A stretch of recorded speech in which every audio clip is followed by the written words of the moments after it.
محمد امجد صاحب کہتے ہیں کہ جناب کسی کے منہ پر تعریف کرنا کیسا ہے، کہ کیا کسی کی بار بار تعریف کرنے سے اس میں خود پسندی کی عادت پیدا ہو سکتی ہے یا نہیں؟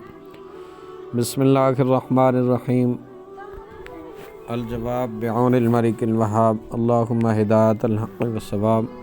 کبھی تعریف حوصلہ افزائی کے لیے کی جاتی ہے اور کبھی سامنے والے سے کوئی مطلب نکالنے کے لیے بھی اس کی تعریف کی جاتی ہے۔ بہرحال کسی کی تعریف کرنے میں یہ رسک فیکٹر یعنی خطرے کا عنصر موجود ہوتا ہے کہ وہ پھول جائے گا یا امتحان میں پڑ جائے گا۔ ایک تعداد ہے جس کی خواہش ہوتی ہے کہ اس کی تعریف کی جائے، اس کے لیے وہ آگے بڑھ کر اپنی کارکردگی پیش کرتی ہے کہ میں نے یہ کیا، میں نے وہ کیا، اتنے عرصے سے میں مدنی قافلوں میں سفر کر رہا ہوں، اتنا عرصہ ہو گیا میری تہجد نہیں چھوٹی، دلائل الخیرات شریف پڑھنے کا میرا بہت پرانا معمول ہے، اتنے درود شریف پڑھتا ہوں، میں 2000 درود شریف کا ثواب آپ کو تحفے میں دیتا ہوں۔ ان سب باتوں کے جواب میں بندہ مسکرا کر کہتا ہے ماشاءاللہ، جزاک اللہ، بہت شکریہ۔ اگر ایسے موقع پر دوسرا بندہ لفٹ نہ کروائے اور تعریف نہ کرے تو اس کا دل بجھ جائے گا اور مزہ نہیں آئے گا کہ یار تھوڑی کچی ہو گئی، میں نے بتایا لیکن اس نے لفٹ ہی نہیں کروائی۔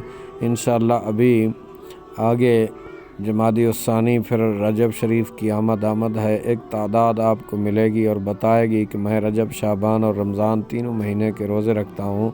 عام طور پر ان بیچاروں سے رہا نہیں جاتا اور یہ بول کر اپنے آپ کو کسوٹی پہ رکھ دیتے ہیں، پھر ریا اور حب جاہ کا خطرہ بڑھ جاتا ہے کہ میری عزت، شہرت اور واہ واہ ہو۔ اللہ کریم اخلاص عطا فرمائے۔